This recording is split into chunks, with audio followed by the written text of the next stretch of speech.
जिणवर बसेण जेणने दित्तं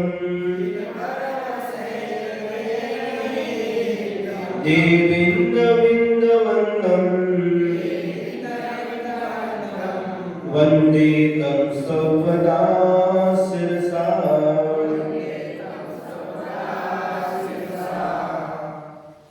पिछली गाथाओं के माध्यम से अरिहंत परमेष्ठी, सिद्ध परमेष्ठी, आचार्य परमेष्ठी और उपाध्याय परमेष्ठी का स्वरूप समझा।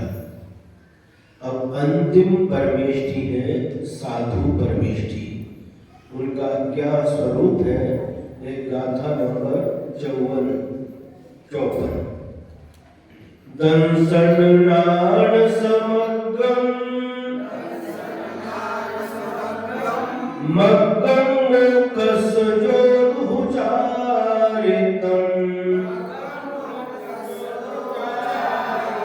साधयति नित्यसिद्धं साहु समुनि नमो तस्य। दंसन नाण समग्रम मग्गं मोक्षसजोरुचारितं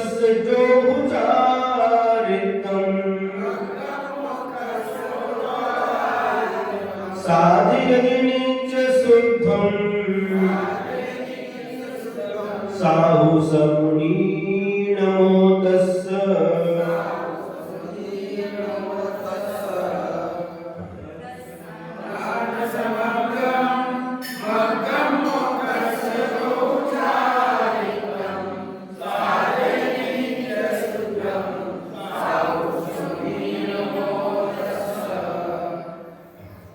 जो नित्य यानी नित्य हमेशा शुद्धम शुद्ध है। मोक्ष मोक्ष का मग्गम जो मार्ग है। दंसन नाण समग्गम, दंसन यानी दर्शन, नाण यानी ज्ञान और समग्गम यानी इससे परिपूर्ण। चारित्रम चारित्र को वो माने निश्चय से, साधयति साधता है, स माने वह, मुनि यानी मुनि, साधु यानी साधु परमेष्ठी है। तस् उनको नमो नमस्कार हो। एक बार देखेंगे, जो नित्य शुद्धम, जो नित्य हमेशा शुद्ध है अर्थात रागादि रहित, मोक्ष समग्गम मोक्ष के मार्गभूत, दंसन नाण समग्गम दर्शन ज्ञान से परिपूर्ण, चारित्रम चारित्र को निश्चय से, साधयति साधते हैं, स मुनि साहु वह मुनि साधु परमेष्ठी है। तस्य नमो उनको मेरा नमस्कार हो। साधु का प्राकृत में क्या बन जाता है? साहु। साहु मंगलम, साहु लुगुत्तम, साहु शरणं प्रवज्जामि।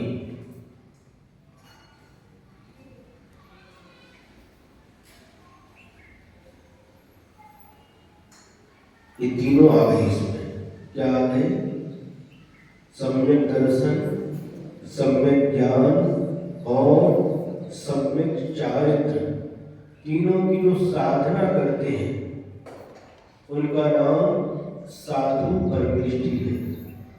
आत्मानं साधियति इति साधु। रत्नत्रय स्वरूप आत्मा की जो साधना करते हैं उन्हें साधु परमेष्ठी कहते हैं। ये तीनों ही परमेष्ठियों में, चाहे आचार्य परमेष्ठी हो या उपाध्याय परमेष्ठी हो या साधु परमेष्ठी हो, तीनों ही परमेष्ठियों में रत्नत्रय की मुख्यता है।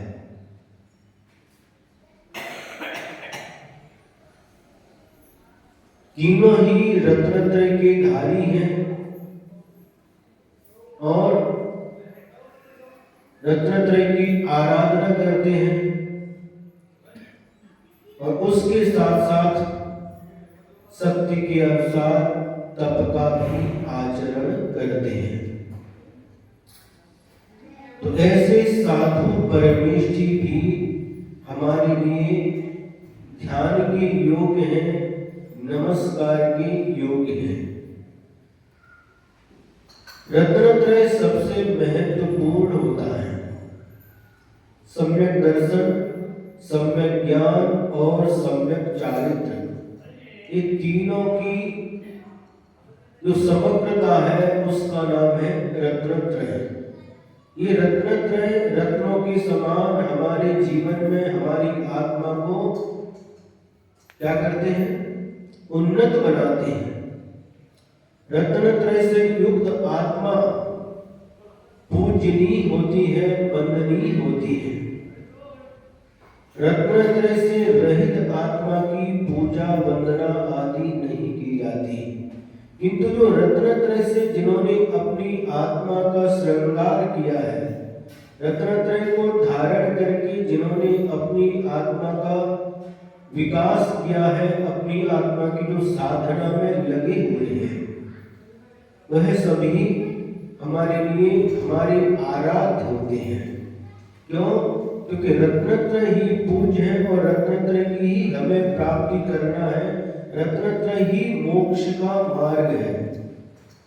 5 परमेष्ठियों में 4 परमेष्ठि मार्ग पर स्थित है और सिद्ध परमेष्ठि ने मंजिल को प्राप्त कर लिया है। और मंजिल के जो सबसे करीब होते हैं वह अरिहंत परमेष्ठि होते हैं, लेकिन वो भी अभी मार्ग पर है। 13वें गुण स्थानवर्ती जो सहयोग केवली भगवान होते हैं, अरिहंत भगवान होते हैं, वह भी अभी मार्गी है, लेकिन उनका मंजिल प्राप्त करना बहुत निकट में है, बहुत नजदीक है। बहुत जल्दी वह अपनी मंजिल को प्राप्त करेंगे, अपनी मंजिल के सम्मुख पहुंच चुके हैं। आयु कर्म समाप्त होते ही उन्हें उस सिद्ध पर्याय की प्राप्ति होगी, मोक्ष रूपी मंजिल की प्राप्ति होगी। और शेष जो 3 परमेष्ठि हैं वह मोक्ष के सम्मुख तो नहीं है, लेकिन उनका मुख मोक्ष की ओर ही है। और जो संसारी प्राणी मिथ्या दर्शन, मिथ्या ज्ञान, मिथ्या चारित्र की आराधना में लगे हुए हैं, उनका मुख किधर है? संसार की ओर है, मोक्ष की ओर उनकी पीठ है। ये समझते? पाठ। तो जो मार्गी हैं, जिन्होंने मार्ग पर चलना प्रारंभ किया है, उन्हीं को मंजिल की प्राप्ति होती है। चतुर्थ गुण स्थानवर्ती जो श्रावक होता है, सम्यक दृष्टि होता है, उसका मार्ग के प्रति श्रद्धा होता है, विश्वास होता है। अभी उसने मार्ग पर चलना प्रारंभ नहीं किया है, लेकिन उसको विश्वास हो जाता है कि जब भी मोक्ष रूपी मंजिल की प्राप्ति होगी तो इसी मार्ग से चल करके होगी, ऐसा उसे विश्वास श्रद्धा हो जाता है। लेकिन जब वही भक्त जीव रत्नत्रय धारण करके मुनि दीक्षा धारण करता है, साधु परमेष्ठि बनता है, तो वह मोक्ष मार्गी बन जाता है, मोक्ष मार्ग पर चलना प्रारंभ कर देता है। जो 3 परमेष्ठि हैं, आचार्य परमेष्ठि, उपाध्याय परमेष्ठि और साधु परमेष्ठि, इस सामान्य से तीनों ही साधु रहते हैं, तीनों ही रत्नत्रय की आराधना में लगे रहते हैं। लेकिन जो व्यवस्था की अपेक्षा से, ये जिम्मेदारी की अपेक्षा से एक आचार्य पद और उपाध्याय पद होता है। आचार्य परमेष्ठि का कार्य पिछली बार बताया था, शिक्षा देना, दीक्षा देना, प्रायश्चित देना, है ना। उपाध्याय परमेष्टि का कार्य स्वयं अध्ययन करना शास्त्रों का और शिष्यों को अध्ययन कराना। संघ का संचालन करना, संघ की व्यवस्था बनाना, संघ को व्यवस्थित रखना ही आचार्य परमेष्टि का कार्य होता है। ये कार्य व्यवस्था की अपेक्षा से है, लेकिन सबसे निर्विकल्प यदि कोई पद है इन तीन परमेष्टियों में से सबसे कोई निर्विकल्प रहने वाले हैं तो है साधु परमेष्टि। उनको कोई विकल्प नहीं, कोई विकल्प नहीं। इसलिए कहा आत्मायम साधयति इति साधु। आत्मा की साधना करना ही इनका मुख्य कार्य होता है, वह साधु परमेष्टि कहलाते हैं। आचार्य परमेष्टि को विकल्प रहता है, जो भव्य जीव उनके चरणों में आता है उनको शरण देते हैं, उनकी परीक्षा करते हैं, उनको संस्कारित करते हैं, अभ्यास कराते हैं, फिर उनको दीक्षा देते हैं। दीक्षा देने के बाद भी उनकी सारी देख रेख करना है, गलती हो जाए तो प्रायश्चित देकर के शुद्ध करना, ये सारी जिम्मेदारी रहती है। व्यवहार करना, इसको कहाँ भेजना है ना, कहाँ चातुर्मास कराना, किधर भेजना है, बहुत सारी जिम्मेदारी आचार्य परमेष्टि की होती है। कोई अस्वस्थ है तो उसके निदान कराना, बहुत सारी जिम्मेदारी होती है। उपाध्याय परमेष्टि की भी पढ़ना तो ठीक है, पढ़ाना ये उनकी जिम्मेदारी होती है, लेकिन साधु परमेष्टि की कोई जिम्मेदारी नहीं। घर में जब तक माता पिता होते हैं बच्चा निर्विकल्प रहता है। क्यों आदित्य? जब तक घर में माता पिता रहते हैं तो बच्चा निर्विकल्प रहता है। करने वाले में बचपन में खाना पीना, स्कूल जाना, पढ़ाई करना, खेलकूद, बस फ्री, कोई टेंशन नहीं रहता। रहता क्या? नहीं रहता, एकदम फ्री रहते। लेकिन जब जिम्मेदारी ऊपर आती है, काय की जिम्मेदारी? अक्षता होने के बाद जिम्मेदारी बढ़ती कि नहीं? जिम्मेदारी, फिर बच्चे होने के बाद और जिम्मेदारी। जैसे ही जैसे जिम्मेदारी आती है तो विकल्प बढ़ते जाते हैं, लेकिन उसके पहले कोई विकल्प नहीं रहता है। जो सब छोटा बच्चा रहता है, आप देखिए सबसे जो छोटा बच्चा रहता है 6 महीने का है 8 महीने का, 1 साल का है, कितना निर्विकल्प रहता है। देखो कभी, देखा कभी उसको टेंशन नहीं आता। भूख लगी रो देता है, माँ दूध पिलाती है, पेट भर गया, खेलने लगता है। कहीं दर्द हुआ रो देता है और दर्द दूर हो गया, फिर खेलने लगता है, हंसने लगता है। कितना निर्विकल्प होता है, कोई विकल्प नहीं उसके पास में, एकदम शांत। इसलिए मुनि महाराज ने कहा बालकवत, बालक के समान निर्विकार। उसका अंतःकरण एकदम कैसा होता है? छल कपट से रहित होता है, उसे छल कपट नहीं आता। किसी ने लिखा है बचपन हर गम से बेगाना होता है, इसी उम्र में खुशियों का खजाना होता है। फिर एक बार बोले, बचपन हर गम से बेगाना होता है, इसी उम्र में खुशियों का खजाना होता है। और जब विकल्प आना, टेंशन आना प्रारंभ हो गया, उस खुशी में कमी आना प्रारंभ हो जाता है।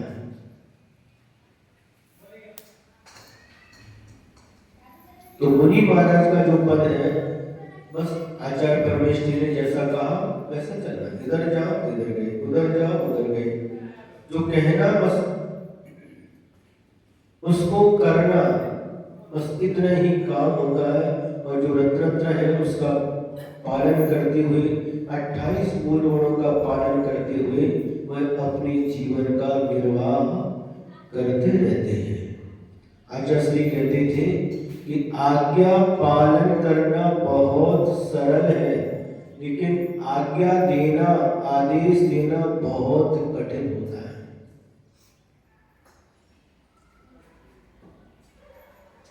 किसको क्या आज्ञा देना, ऐसे नहीं कुछ भी आज्ञा देते, बहुत सोच समझ करके आचार्य परमेष्ठी आज्ञा देते हैं। आज्ञा देना बहुत कठिन है, लेकिन आज्ञा का पालन करना बहुत सरल होता है। आचार्य श्री कहते थे तुम लोग क्या आराम से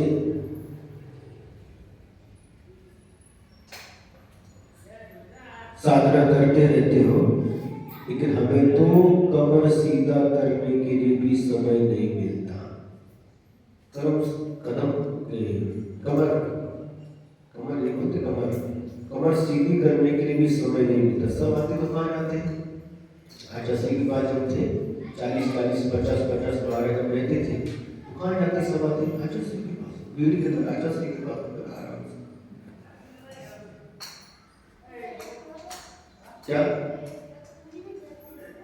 बुलाया, घंटी बजी, क्लास में पढ़ाते थे, हम लोग पढ़ते थे। आहार का समय हुआ, आहार करके आए, बिहार का समय हुआ, जब निकले गुरु जी उनके पीछे पीछे, किधर जा रहे हैं पता नहीं, कहाँ जा रहे हैं पता नहीं, गुरु जी के जिधर कदम बढ़ गए उनके पीछे पीछे चल रहा। कितना सरल था, निर्णय लेना पड़ता आचार्य परमेष्ठी को। तो ऐसे साधु परमेष्ठी, नमो तस्स, उन साधु परमेष्ठियों के लिए नमस्कार हो। और एक बात बताते हैं, आचार्य परमेष्ठी और उपाध्याय परमेष्ठी जब जीवन के अंत में जब संलेखना लेते हैं, उस समय इस आचार्य पद और उपाध्याय पद का विमोचन करना पड़ता है, छोड़ना पड़ता है। उस पद के साथ निर्विकल्पता नहीं आती, और निर्विकल्पता नहीं रहने के कारण से संलेखना भी नहीं हो पाती। सबसे पहले हमारा जो वर्ण है निर्विकल्प हो, इसलिए वह आचार्य परमेष्ठी योग शिष्य को देख करके अपना आचार्य पद का भार उनको सौंप देते हैं, निर्विकल्प होकर के समाधि की साधना करते हैं।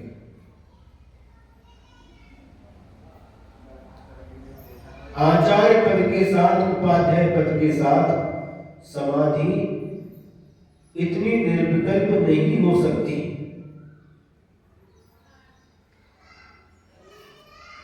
सुना रहा, अंत समय में आचार्य परमेष्ठी को भी अपना आचार्य पद छोड़ करके साधु पद में वापस आना पड़ता है। आचार्य श्री के गुरु थे आचार्य श्री ज्ञान सागर महाराज जी। उन्होंने समाधि के लगभग 6-7 महीने पहले ही आचार्य पद छोड़ दिया था। 22 नवंबर 1972 को उन्होंने आचार्य पद आचार्य श्री को देकर के मुनि बन गए, और 1 जून 1973 को उनकी समाधि हुई थी। सुने, अभी आज तारीख कितनी? 24 है। 25 और 26 2 दिन बीच में है। 27 तारीख को ज्येष्ठ कृष्ण अमावस्या के दिन आचार्य श्री ज्ञान सागर महाराज जी का समाधि दिवस आ रहा है। 27 तारीख को कौन सा दिन है? मंगलवार। उस दिन भी यदि आप लोग सुनना चाहेंगे तो तीनों ही महाराज के माध्यम से आचार्य ज्ञान सागर महाराज जी के बारे में आपको सुनने को मिल सकता है।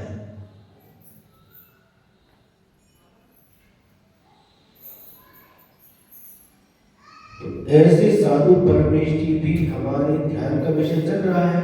ये भी हमारे ध्यान के विषय बनते हैं, बनना चाहिए।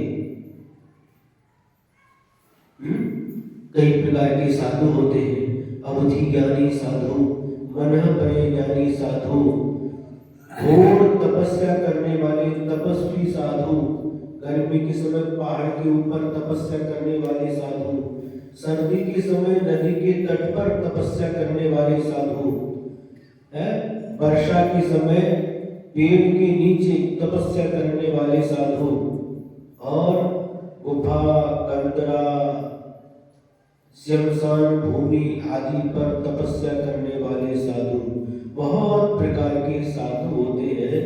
इन साधु का हमने दर्शन किए हैं, साधु परमेष्ठी, उपाध्याय परमेष्ठी, आचार्य परमेष्ठी, इनका हम ध्यान कर सकते हैं, इनको हम अपने ध्यान का विषय बना सकते हैं और बनाना चाहिए। अब किसी भी रूप में हो, व्यवहार करते हुए भी यदि आप देख रहे हैं, आहार करते हुए भी अपने ध्यान का विषय बना रहे हैं, सामायिक में लीन उन परमेष्ठी को अपना ध्यान का विषय बना रहे हैं, स्वाध्याय करते हुए, उपदेश देते हुए ध्यान का विषय बना रहे हैं, किसी भी रूप में यदि आप उनका ध्यान करते हैं तो वह ध्यान आपके लिए आपको अशुभ परिणामों से रोक करके शुभ परिणाम प्राप्त कराता है। भाव उस समय कैसे होते हैं? उस समय भाव कैसे होते हैं? शुभ भाव होते हैं। गुरुदेव एक उदाहरण देते थे। एक भक्त जीव गुरु के पास पहुंचा, मैं ध्यान करना चाहता हूं, मैं ध्यान सीखना चाहता हूं, मुझे ध्यान सिखाइए। तो गुरु महाराज बोले, ध्यान करने के लिए सबसे पहले बाह्य अभ्यंतर परिग्रह का त्याग करना पड़ता है, और रत्नत्रय को धारण करना पड़ता है। गुरु के उपदेश से उस भव्य जीव ने परिग्रह का त्याग करके निर्ग्रंथ दीक्षा धारण कर ली, रत्नत्रय को प्राप्त कर लिया। हाँ, अब तुम ध्यान के पात्र बन गए हो। ध्यान करो। मैं किसका ध्यान करूं? अपनी आत्मा का ध्यान करो। ध्यान करने के लिए बैठे, लेकिन गुरुदेव के पास वापस आ गए। गुरुदेव, हमसे आत्मा का ध्यान नहीं होता, फिर क्या करें? गुरुदेव ने उपाय बताया, साधु परमेष्ठी का ध्यान करो। ठीक है, साधु परमेष्ठी का ध्यान करने लगे। जब ध्यान में साधु परमेष्ठी का ध्यान करते करते और निष्णात हो गए, गुरुदेव से कहा, गुरुदेव इस साधु परमेष्ठी आहार करते हैं, विहार करते हैं, केशरोज करते हैं, उपदेश देते हैं, शयन करते हैं, और आगे का ध्यान बताओ। ठीक है, उपाध्याय परमेष्ठी का ध्यान करो। उपाध्याय परमेष्ठी का ध्यान प्रारंभ हो गया, और उपाध्याय परमेष्ठी का ध्यान करते करते भी एक दिन मन ऊब गया। फिर गुरुदेव के पास पहुंच गए। गुरुदेव, उपाध्याय परमेष्ठी भी तो साधु की तरह ये सब क्रियाएं करते हैं, आहार विहार आदि करते हैं, पढ़ते हैं शास्त्र को और पढ़ाते हैं।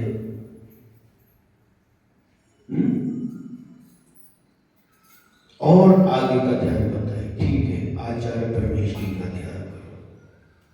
आचार्य परमेष्ठी का ध्यान प्रारंभ कर दिया। ध्यान करते कई दिन हो गए। फिर उसके बाद में फिर गुरुदेव के पास पहुंच गए। गुरुदेव, ये आचार्य परमेष्ठी भी तो दीक्षा देते हैं, प्रायश्चित देते हैं, आदेश देते हैं। हाँ, ठीक है, अब तुम अरिहंत परमेष्टि का ध्यान करो। जो समोसर में विराजमान है साक्षात अरिहंत परमेष्टि अनंत चतुष्टय से सहित है, अष्ट प्राध्यार से सहित है। ऐसे अरिहंत परमेष्टि का ध्यान करो। अरिहंत परमेष्टि का ध्यान प्रारंभ कर दिया और ध्यान करते करते जब उसमें भी दृढ़ हो गए, उसका भी अभ्यास हो गया, पुनः गुरुदेव के पास पहुंचे। गुरुदेव ये अरिहंत परमेष्टि भी तो विहार करते हैं, ये भी तो उपदेश देते हैं, समझ में आ रहा? और समोसर में बैठे हैं, सब प्रार्थना वगैरह लिखते हैं उनके साथ में। ठीक है, अब तुम सिद्ध परमेष्टि का ध्यान करो, सिद्ध परमेष्टि के गुणों का चिंतन करो। नमस्कार करके गुरु को चले गए और ध्यान में सिद्ध परमेष्टि का ध्यान कर रहे हैं। सिद्ध परमेष्टि के गुणों का चिंतन कर रहे हैं। सिद्ध भगवान कैसे हैं? अनंत गुणों से सहित हैं, मुख्य रूप से 8 गुणों से सहित हैं, निष्कर्मा कर्मों से रहित है और अंतिम शरीर से किंचित न्यून है, योग की अग्रभाग पर स्थित है। इस प्रकार से सिद्ध परमेष्टि का चिंतन ध्यान करते करते फिर गुरुदेव के पास पहुंची। गुरुदेव सिद्ध परमेष्टि का ध्यान बहुत अच्छा लगा, लेकिन आखिरकार सिद्ध परमेष्टि भी तो पर है। क्या है? पर है, दूसरे हैं। अब तुम आत्मा की ध्यान के योग्य बन गए। अब तुम अपनी आत्मा का ध्यान करो। गुरुदेव को नमस्कार करके गए, फिर अपनी आत्मा का ध्यान करने लगे और आत्मा का ध्यान अब उनको जो पहले बहुत कठिन लगता था बहुत सरल हो गया, सहज हो गया। गुरुदेव के पास है, हाँ गुरुदेव अब आत्मा का ध्यान होने लगा है, बहुत अच्छा। तो एक क्रम बताया गुरु ने उनको आत्मा तक पहुंचाने के लिए। प्रारंभ में पंच परमेष्टियों का आलंबन लिया जाता है और उसमें जब निष्णात हो जाते हैं धीरे धीरे करके फिर अपनी शुद्ध आत्मा का ध्यान, शुद्ध आत्मा का चिंतन किया जाता है।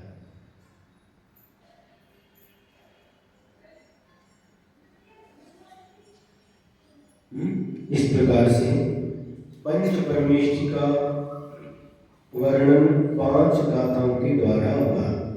भावार्थ पढ़ते हैं। जो अनंत ज्ञान आदि रूप शुद्ध आत्मा के स्वरूप की साधना करते हैं, 5 महाव्रत आदि 28 मूल गुणों को धारण करते हैं, 3 गुप्तियों से सुरक्षित हैं, 18,000 सिर के भेदों को धारण करते हैं, 84 लाख उत्तर गुणों का पालन करते हैं। उन्होंने अपनी उत्कृष्टता के पेशा से कथन किया। वे साधु परमेष्टि होते हैं, उनको नमस्कार हो। अब ये साधु परमेष्टि है, इनके अलग अलग नामों से हम इनको याद करते हैं।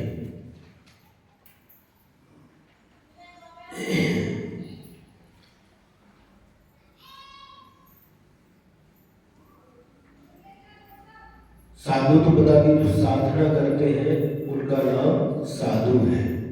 मुनि शब्द है, जो मौन रहते हैं उनका नाम मुनि है। यति जो यत्न पूर्वक व्रतों का पालन करते हैं उन्हें यति शब्द से कहा जाता है। अनगार आगार यानी घर, घर से जो रहित होते हैं, जिनका कोई घर नहीं होता। घर नहीं होता, ये तो है ना, बना करके दिया है।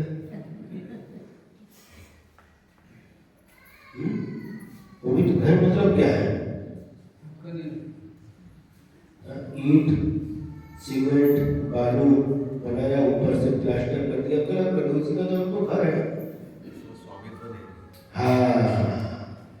उसमें रहते हैं, लेकिन उसका कोई स्वामित्व भाव उनके अंदर नहीं रहता।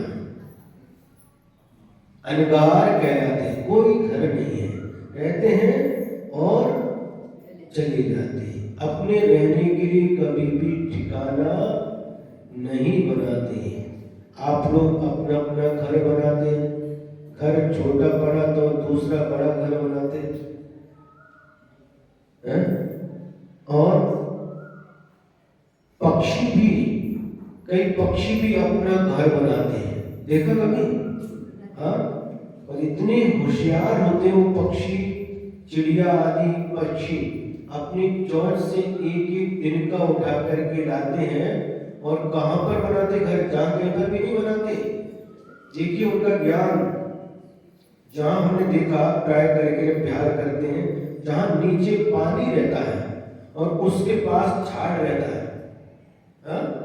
झाड़ रहता है, और उस झाड़ की जो टहनी वगैरह रहती है ना, उसके ऊपर वो लपेट लपेट करके अपना घोंसला बनाती है। मैंने सोचा यहाँ क्यों बनाती है? नीचे पानी है, ऊपर क्यों बनाती है? तो उनके पास भी ज्ञान रहता, कोई भी उनके ऊपर आक्रमण न करे, वहां कोई पहुंच नहीं सकता। और एक जैसे कभी एक पेड़ पर एक घोंसला नहीं मिलेगा, बहुत सारे घोंसले रहते हैं, उसमें खिड़की भी रहती है और इस पर आकर के बैठते हैं, चूर चूर करते करते। अंडे भी रखने की जगह रहती है, अंडे देती है वो भी। देखो कितना उसके पास क्या है, न हाथ है, न किसी, कहां सीखी वो घर बनाना? कहां सीखी? या यूनिवर्सिटी गई कि कॉलेज गई? जो बनाते हो क्या, सिविल इंजीनियर। हाँ, इसके पास उसने नक्शा बनाया, कैसे बनाया उसने? कुछ भी नहीं उसके पास, लेकिन फिर भी एक एक तिनका मुंह से उठा उठा करके ऐसा बनाती है, कभी वो नीचे गिर जाता, कभी हाथ से उठाकर उसको देखा क्या बनावट है। एक बार वो निकलता नहीं, नीचे तो निकलता नहीं, एकदम बिल्कुल एक में एक फंसा करके। वह भी अपने रहने के लिए घर बनाते हैं। कौन? चिड़िया आदि पक्षी, उनको भी ज्ञान होता है, आपसे बहुत ज्ञान रहता है।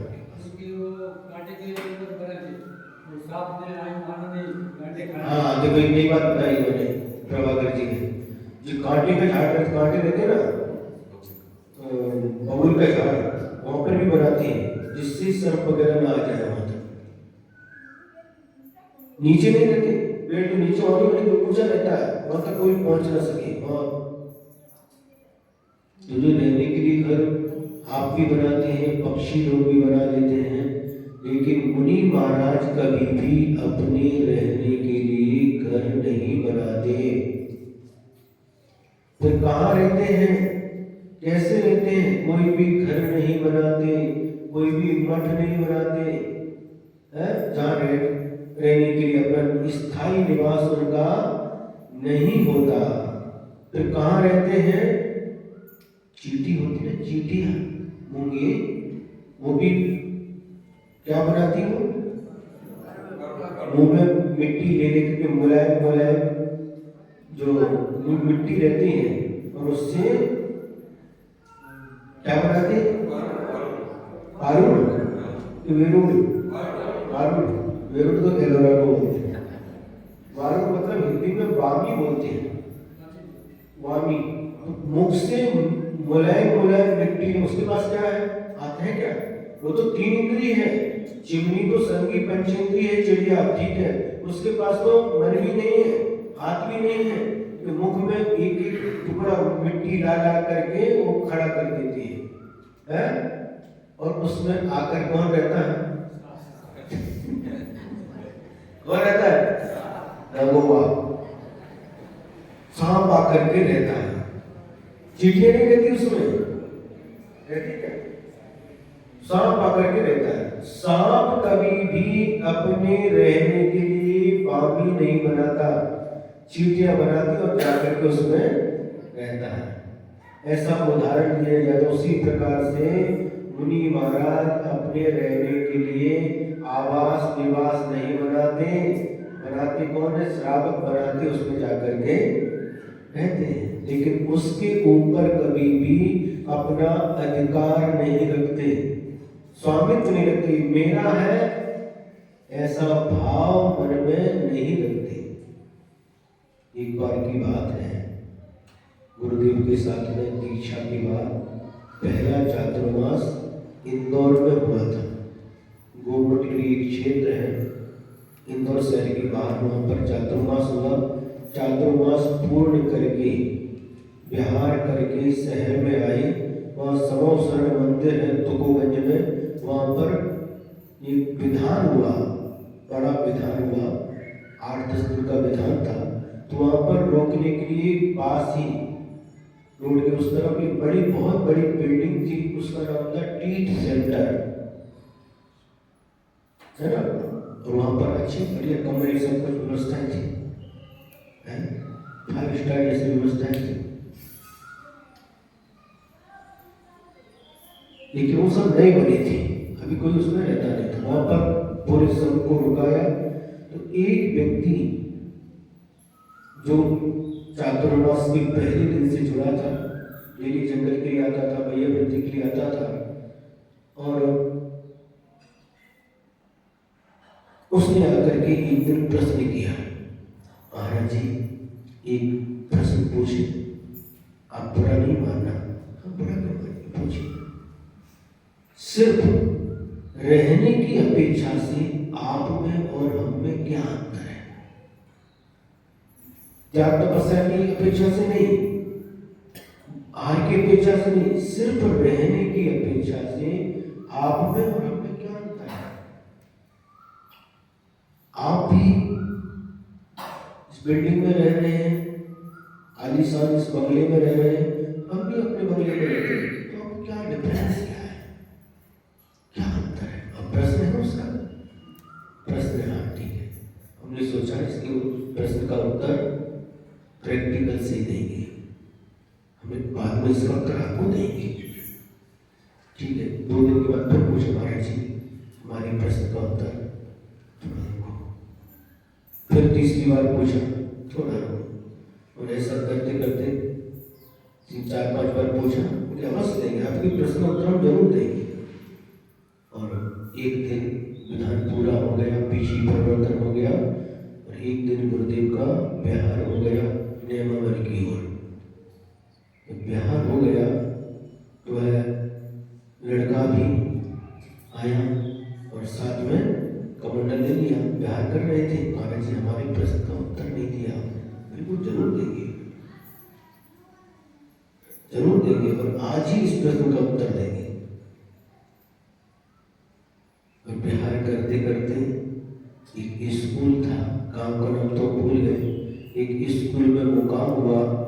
और वो कैसा स्कूल था, एक खिड़की है, खिड़की पर दरवाजा है, किसी का एक दरवाजा निकला हुआ है, दूसरी खिड़की उसका एक दरवाजा निकला हुआ है, और जमीन ऐसी है पाटा रखो तो ऊंची नीची, पत्थर वगैरह रख करके उसको जमा करके पाटा व्यवस्थित कर लिया। और जो उसके 2 दरवाजे थे उस रूम में, और दरवाजे नीचे से इतने टूट गए थे जिसमें से बिल्ली भी निकल सकती, मंदिर की बात हो तो बिल्ली भी निकल सकती, बिल्कुल।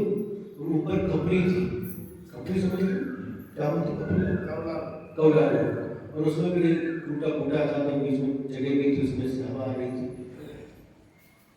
महाराज जी वहां पर जाकर के बैठ गए। हमारे प्रश्न का उत्तर हमने कहा, अंतों की व्यवस्था है, पहले अंतों करके आओ। अंतों करके व्यालू, आप लोग व्यालू बोलते हैं, और गोलापुर साइड में अंतों भाषा बोलते हैं, भाषा। और MP बुंदेलखंड में अंधो बोलते हैं, शाम का भोजन जो सूर्य ढलने के पहले होता है उसको अंधो। तो अंधो करके आप बात बताते हैं, ठीक है, अंधो करके आ गए, हमने प्रतिग्रहण कर लिया। महाराज जी हम जा रहे हैं, ठीक है, हमारे प्रश्न का उत्तर यही तो उत्तर है। मतलब आप कहाँ जा रहे हो? घर में। कहां पर? इंदौर। इंदौर में कहा? छावनी। छावनी में कहा? ये घर के जो नंबर, क्या नंबर होता है? City survey. उस घर में, उसी घर में अपने घर में जा रहे हैं। यही तो आपका उत्तर है। मतलब क्या? मतलब ये आपने पूछा था, जिस समय प्रश्न पूछा था उस समय हम टीट सेंटर में रहते थे। बंगला था, अच्छे रूम था, सब कलर वगैरह सब आलीशान था, है ना? बराबर। अब देखो, जब हमने आज बिहार किया, क्या वापिस उस टीट सेंटर को मुड़ करके देखा? नहीं देखा। और आज देखो, आज स्कूल की दशा देखो, जिस रूम में हम रुके हैं इसकी दशा देखो। ऊपर देखो कपड़ी का हाल क्या है। एक खिड़की नहीं है, खिड़की टूटी है, दरवाजा ऐसा है कि बिजली भी आराम से निकल जाती है, जमीन ऊंची नीची है ना? लेकिन फिर भी आपने अब देखिए हमारे चेहरे को, जब टीट सेंटर में थे हम बहुत खुश हों, और आज ऐसा मिला तो हम दुखी हो। ऐसा हमारे चेहरे से लग रहा आपको? नहीं माना है।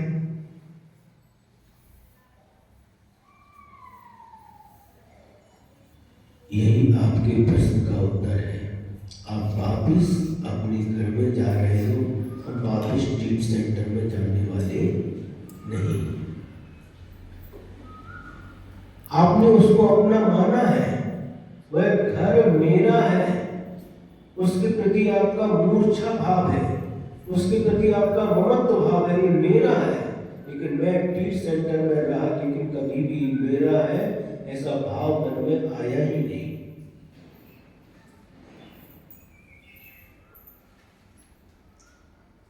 बस नमस्ते करके एकदम प्रसन्न हो गए हमारे। अब हमको समझ में आ गया। इसलिए यदि उनके रहते हैं, जहाँ पर रहते हैं, जिस धर्मशाला में, जिस निवास में, उन्हीं निवास आदि में, त्यागी निवास में, इन कभी भी उसको अपना नहीं समझते।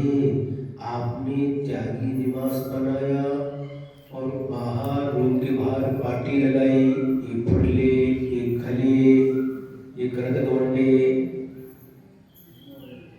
मोहड़े लगाई। हमें तो पार्टी नहीं लगाई।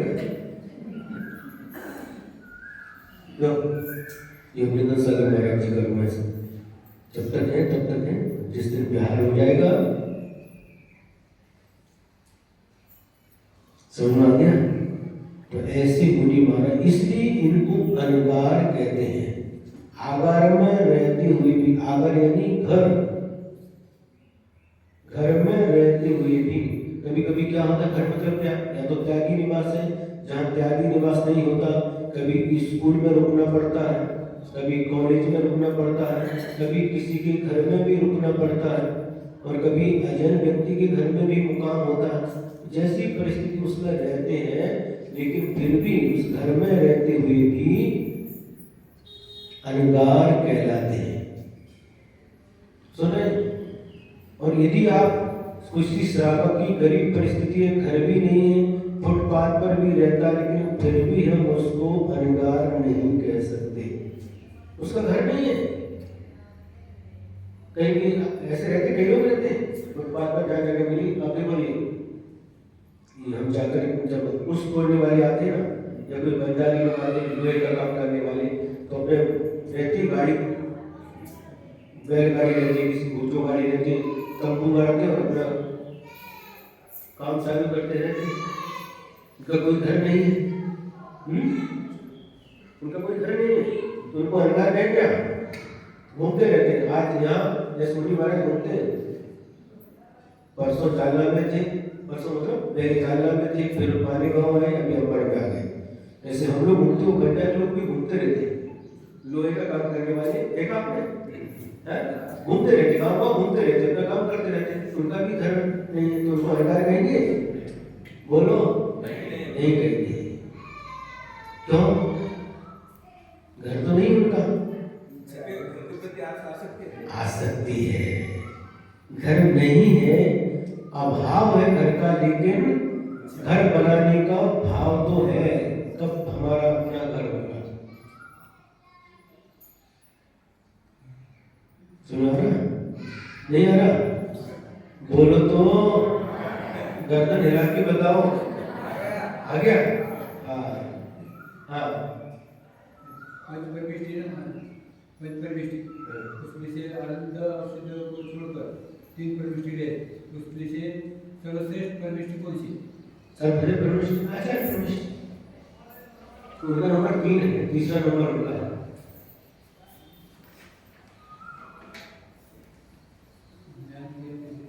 अपेक्षा नहीं, ज्ञान का कोई मतलब नहीं।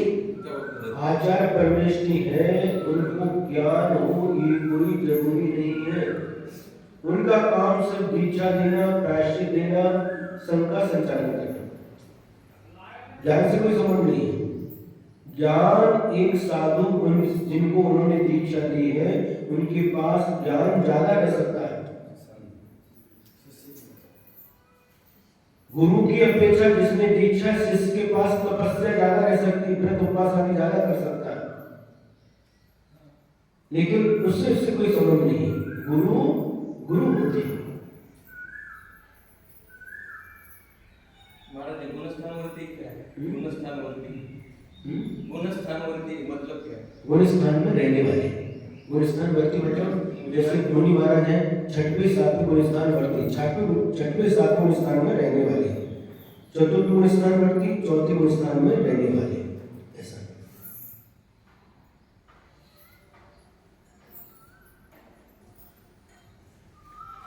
तो जो विधि है, तो गुरु है, गुरु का स्थान बड़ा रहता है, इसलिए तो बड़े कहलाते हैं। आचार्य परमेश्वर बड़े होते हैं, साधु परमेश्वर, उपाध्याय परमेश्वर उनके चरणों में नतमस्तक होते हैं।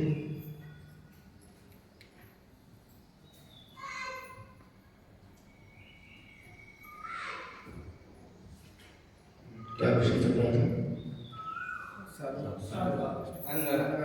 हाँ, उनका कोई घर नहीं है। अब देखिए, जो पक्षी घर बनाते हैं उनको छोड़ दो, जितने भी और पशु घूमते रहते हैं उनका भी कोई घर नहीं होता। जंगल में रहते हैं, जंगली पशु रहते हैं, उनका भी कोई घर नहीं, उनको भी अंगार कहने नहीं। क्यों? क्योंकि उनके मन में अभी मूर्छा भाव विद्यमान है, और मूर्छा परिग्रह कहलाता है, परिग्रह कहलाता है। इसलिए जिन्होंने बुद्धिपूर्वक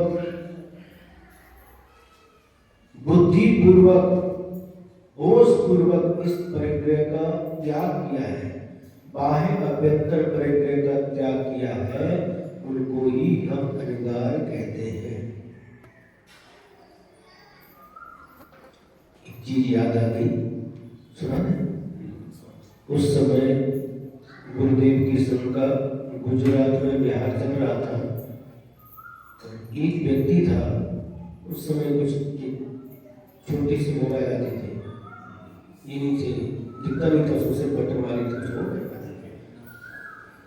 और वो उसमें कोई एक गाना, पिक्चर का कोई गाना चल रहा था, और गुरुजी के पीछे थे हम, गुरुजी आगे थे, वो इधर था। तो उसकी पंक्ति आचार्य के कान में पड़ी। गुरुजी ने ऐसे देखा और मुस्कुराए। हमने उसको आगे कर दिया, गुरुजी ने सुना और हंसने लगे, लेकिन अपने ऊपर ही तो है, ये गाना तो अपने ऊपर ही है, अपन लोगों के ऊपर है। गाना क्या था? मुसाफिर हूँ यारो, न घर है ना ठिकाना, बस चलते ही जाना। इसी पिक्चर का है। मुसाफिर हूँ यारो, न घर है न ठिकाना, बस चलते ही जाना। आपका घर ठिकाना है,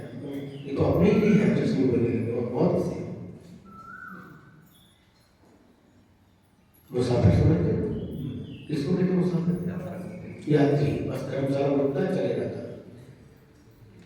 अपन सब मुसाफिर हैं, न कोई घर है न ठिकाना है।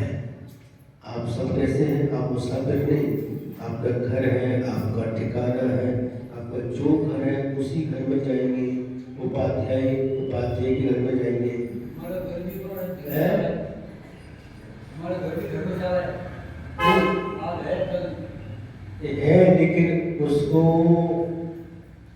आप घर समझते हैं। धर्मशाला में कितने रहते, थोड़े रहते, निकल के दूसरी जाति पे जाते। यात्रीगढ़ जाते, कचनेर गए, पैठन गए, कुंतलगिरी गए, वहाँ पर धर्मशाला होती है। कितने दिन रहते हैं?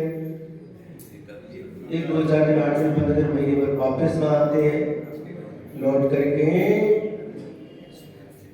मसलकर निवास, प्रभाकर निवास, वो आती कि नहीं आती? तो वहाँ तो रहते हैं, लेकिन धर्मशाला में आप शुरू से रहते हैं। वहाँ जैसे तीर्थ क्षेत्रों पर धर्मशाला में रहते हैं, अगर ऐसे यहाँ पर रहते हैं, आज छोड़ दिया दूसरी जगह, तो धर्मशाला कह सकते थे। बराबर कि नहीं? तो जिसका ड्रेस एक रहता है, एड्रेस बदलता रहता है, वह साधु। और जिसका एड्रेस एक रहता है, ड्रेस बदलता रहता है, वह श्रावक। एड्रेस वही चौक, महावीर चौक, हाँ? वही जो एड्रेस है वो एक ही रहेगा, लेकिन ड्रेस सुबह का अलग है, शाम का अलग है।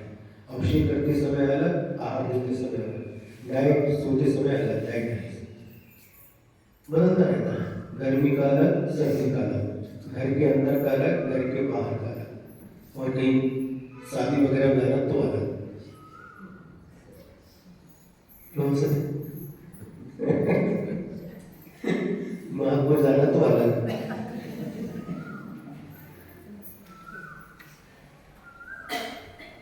इस प्रकार से साधु परमेश जी का स्वरूप हुआ नमो तस्स। ऐसे साधु परमेश जी को आचार्य परमेश जी भी नमस्कार कर रहे हैं। वह नमस्कार के योग्य हैं, और हमारे लिए ये पांचों ही परमेश जी, इनको नमस्कार करने से, इनका जप करने से, इनकी भक्ति करने से 700 पुण्य की प्राप्ति होती है और पाप कर्म का नाश होता है। ऐसो पंच नमो यारो सर्व पाप प्रणाशनो, सभी पापों का नाश करने वाला है, दुर्गति का नाश करने वाला है। या नमोकार मंत्र, ये पंच परमेश जी की भक्ति। इसलिए हे भव्य आत्माओं, निरंतर इन पंच परमेश जी की आराधना करते रहो, पंच परमेश जी का ध्यान करते रहो, पंच परमेश जी का जप करते रहो, और पंच परमेश जी को ही अपनी शरण मानो। इसका अगर कितना चाहो उतना कर सकते हैं, लेकिन समय कम है। गाथा नंबर 55। जम किंचि विचिंतन्तो निरीह वित्ति हवे जदा साहु,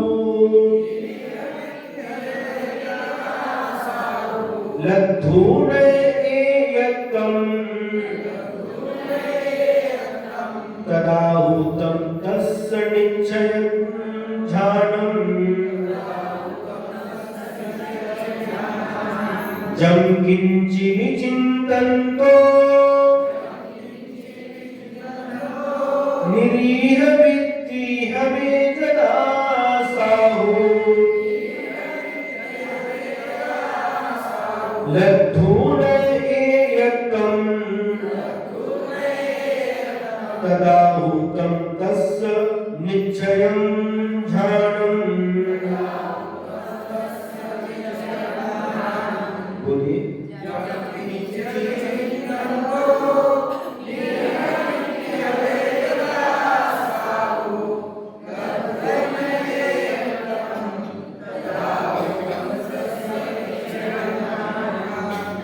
जदा यानी जब, जिस समय, जब किंचित भी, जो कुछ भी, चिंतन तो चिंतन करता हुआ, साहू यानी साधु, ये यदम एकाग्रता को लद्धूण यानी प्राप्त करके, निरीह वृत्ति इच्छा रहित हवे होता है, तथा तब उस समय तस् उस साधु का तम वह निश्चयम ध्यानम निश्चय ध्यान आहु कहा जाता है। ये सभी जो ध्यान हुए ना, जो पिछली गाथाओं में जो ध्यान का वर्णन हुआ, पंच परमेष्टि सब व्यवहार ध्यान बता रहे हैं। और जिस समय जो कुछ भी चिंतन करता हुआ साधु एकाग्रता को प्राप्त करके निरीह वृत्ति को धारण करता है, निरीह वृत्ति को धारण करके एकाग्रता के साथ जिस इसका भी चिंतन करता है, और वह उस समय उस साधु का वह निश्चय ध्यान कहलाता है। इसमें दो बात बताई गई, एक तो एकाग्रता और दूसरा निरीह वृत्ति। एकाग्रता मतलब है निश्चलता, एक के ऊपर स्थित हो जाना, एकाग्रता पूर्वक। जैसे आप अभी पढ़ रहे हैं, एकाग्रता कैसे कहते हैं? आप इस समय द्रव्य संग्रह ग्रंथ का स्वाध्याय कर रहे हैं, एकाग्रता पूर्वक आप पुस्तक देख रहे हैं, इधर भी देख रहे हैं और कानों से ध्यान से सुन रहे हैं, इसको कहते हैं एकाग्रता। यदि पढ़ते समय टेबल फैन की तरफ इधर उधर घूम रहे हैं, टेबल फैन इधर उधर घूम रहे हैं, कौन आया कौन गया है, और भी मन चंचल हो रहा है, यहाँ पर बैठे कि मन घर में चला गया, ये एकाग्रता का अभाव कहलाता है। तो एकाग्रता पूर्वक, बिल्कुल एकाग्रता के साथ में। और दूसरा निरीह वृत्ति, निरीह वृत्ति, निरीह मतलब क्या? एक समय रामटेक में आचार्य सिंह जब दीक्षा ली, एक महाराज का नाम रखा निरीह सागर, कवि अभय सागर जी के साथ में है। एक का नाम रखा निष्प्रह सागर। स्प्रहा यानी इच्छा, ईहा यानी इच्छा, इच्छा से जो रहित होकर के, निरीह वृत्ति, इच्छा रहित होकर के,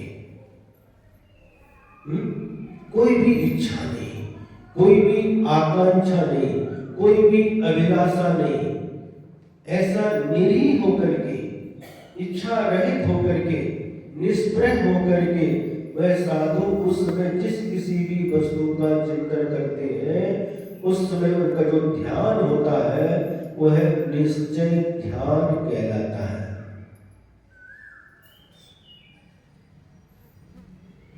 क्योंकि जब तक मन में इच्छाओं का जन्म होता रहता है तब तक एकाग्रता बन नहीं सकती। जब तक मन में इच्छाएं उत्पन्न होती रहती हैं तब तक हम किसी विषय का अच्छी तरह से ध्यान कर ही नहीं सकते।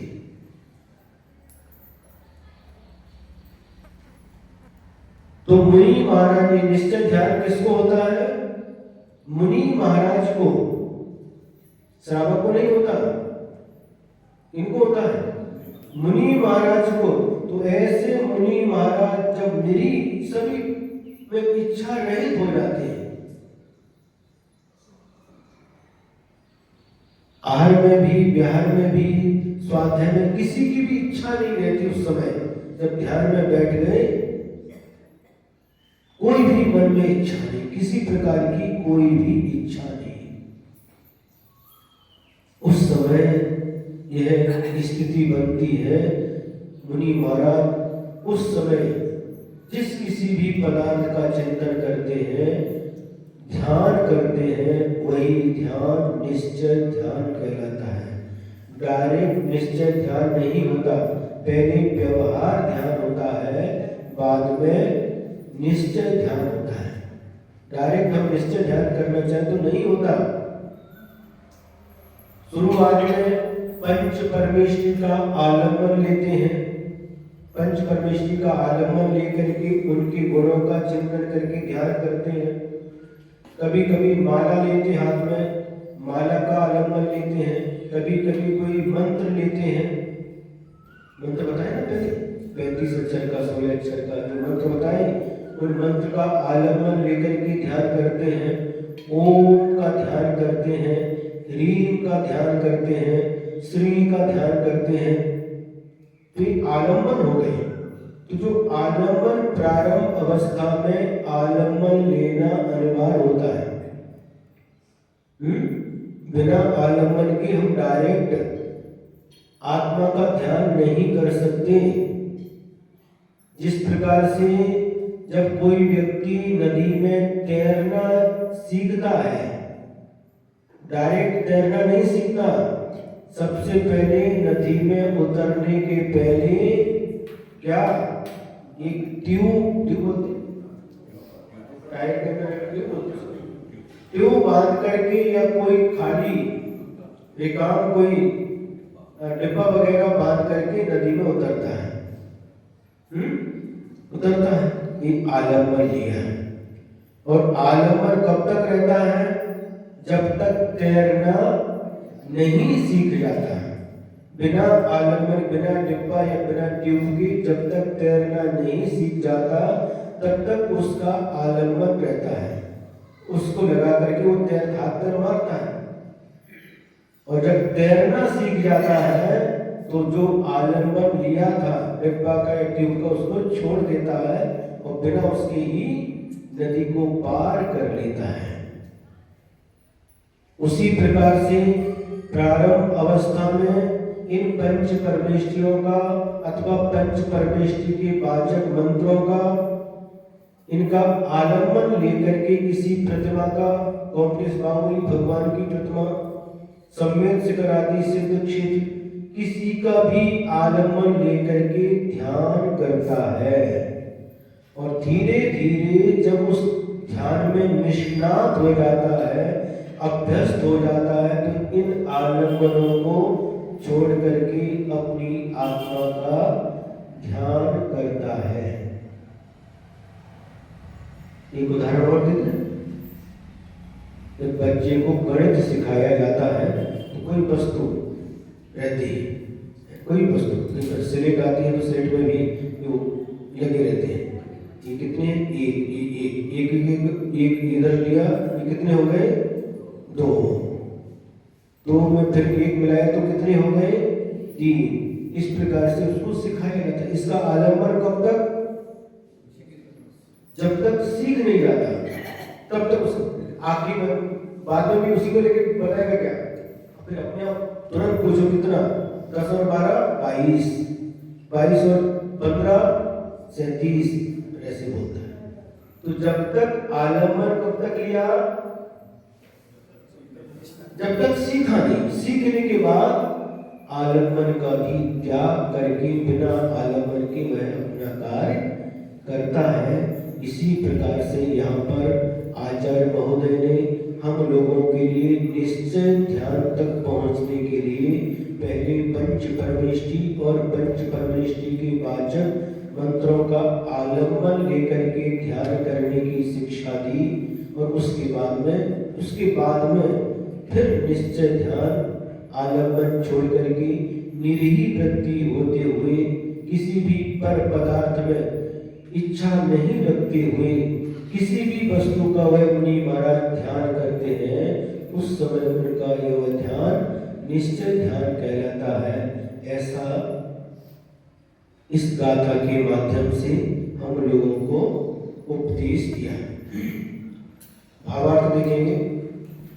ध्येय पदार्थ में एकाग्र होकर जिस किसी वस्तु का चिंतन करता हुआ साधु जब निष्प्रह वृत्ति वाला होता है, उस समय साधु के उस ध्यान को निश्चय ध्यान कहते हैं।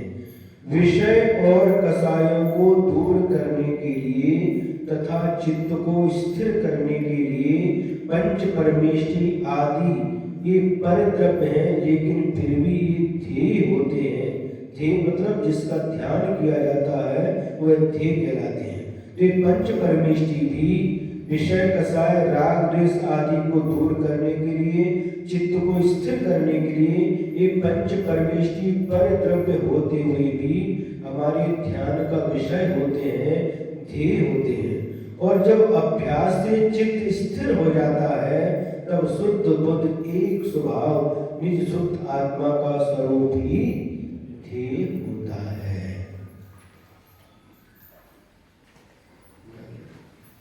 समय आपका समाप्त बज गई। गाथा नंबर 50 से एक बार पंच परमेष्टि का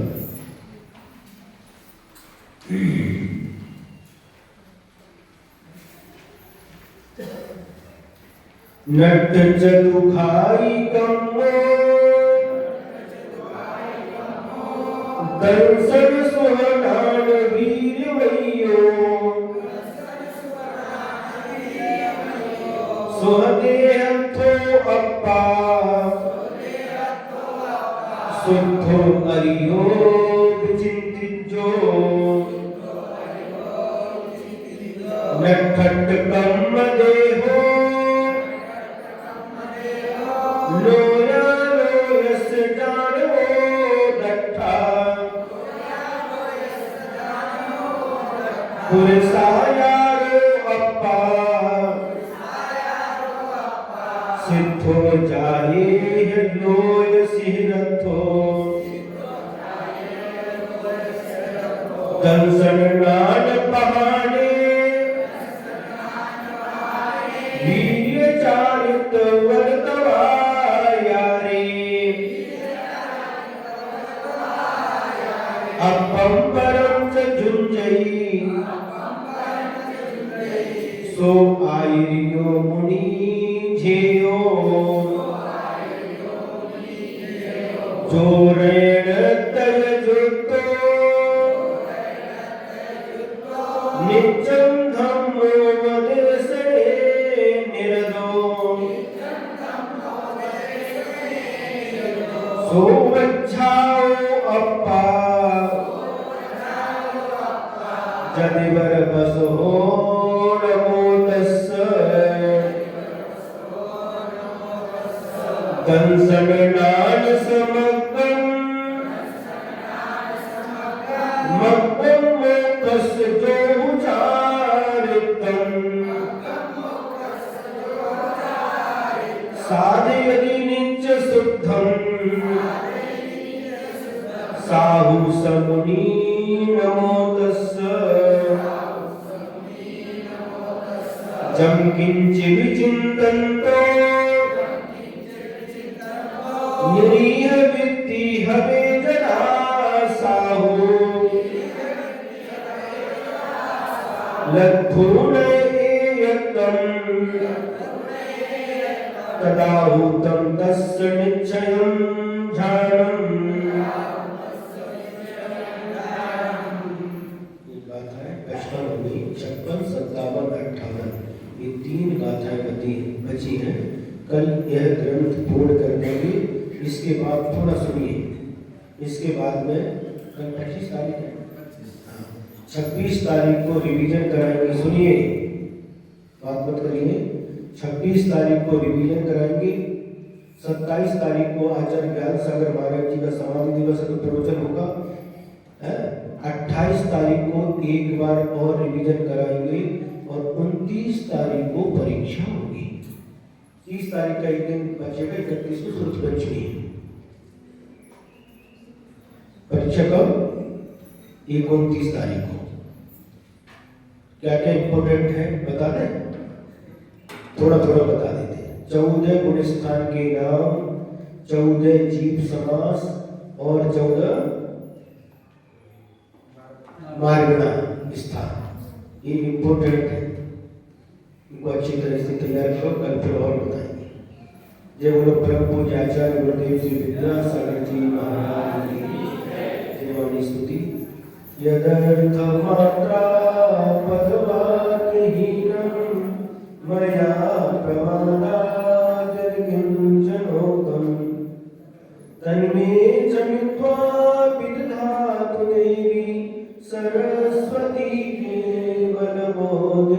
सिद्धिं बोधि समाधि परिणाम शुद्धि स्वात्मोपलब्धि शिव सौख्य सिद्धि चिंतामणि चिंतित वस्तुलानि त्वं वन्द्यमानस्य ममास्तु देवी त्वं वन्द्यमानस्य ममास्तु देवी। द्वादशं जिनवाणी माता की जय। परम पूज्य आचार्य गुरुदेव श्री विद्यासागर